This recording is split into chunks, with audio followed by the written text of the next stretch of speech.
સમાચાર સુરતથી કે જ્યાં નકલી નોટ સાથે એક ઇસમ ઝડપાયો છે। ઝડપાયેલો યુવક 6 મહિનાથી ઓલપાડમાં ભાડે રહેતો હતો। ભાડેના મકાનમાં સોના દરની નકલી નોટો છાપતો હતો।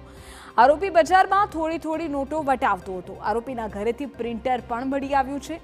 પોલીસે તેને કોર્ટમાં રજૂ કરી 3 દિવસના રિમાન્ડ મેળવ્યા છે। ઝડપાયેલા આરોપીએ કેટલી નકલી નોટ છાપી તેની તપાસ થઈ રહી છે। આ કૌભાંડમાં અન્ય કોણ સામેલ છે તેની પણ તપાસ થશે।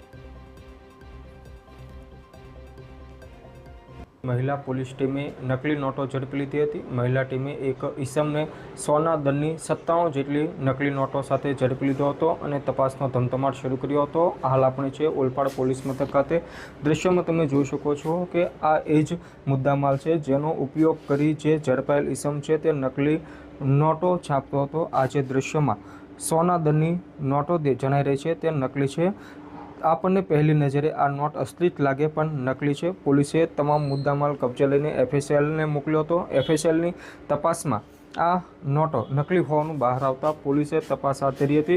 જે ઝડપાયેલ ઈસમ છે તે છેલ્લા 6 મહિનાથી ઓલપાડ ખાતે રહેતો હતો અને તે બજારમાં આ નકલી નોટો છાપી વટાવી દેશના અર્થતંત્રને નુકસાન કરતો હતો। દૃશ્યમાં તમે જોઈ શકો છો કે આમાં બેગ છે એ બેગમાં નોટો ભરી આવતો અને બજારમાં જે નોટો છે તે વટાવતો હતો અને જે આ નોટોમાં જે કાગળનો ઉપયોગ લેવાતો હતો એ કાગળનું બંડલ છે તેમજ જે मशीन थी नोटो प्रिंट करतो हतो ए आ प्रिंट मशीन है। ओलपाड पोलीसे आ तमाम मुद्दामाल एकत्र कर्यो छे अने तपास हाथ धरी छे। झड़पाયેल ईसमने कोर्टमां रजू करी ओलपाड पोलीसे 3 दिवसना रिमांड मेळव्या हता। आ जे ईसम छे तेओए अत्यार सुधीमां केटली नकली नोटो छपावी तेओ साथे कोण कोण संडोवायेलुं छे ते दिशामां हाल तपासनो धमधमाट शरू करायो छे।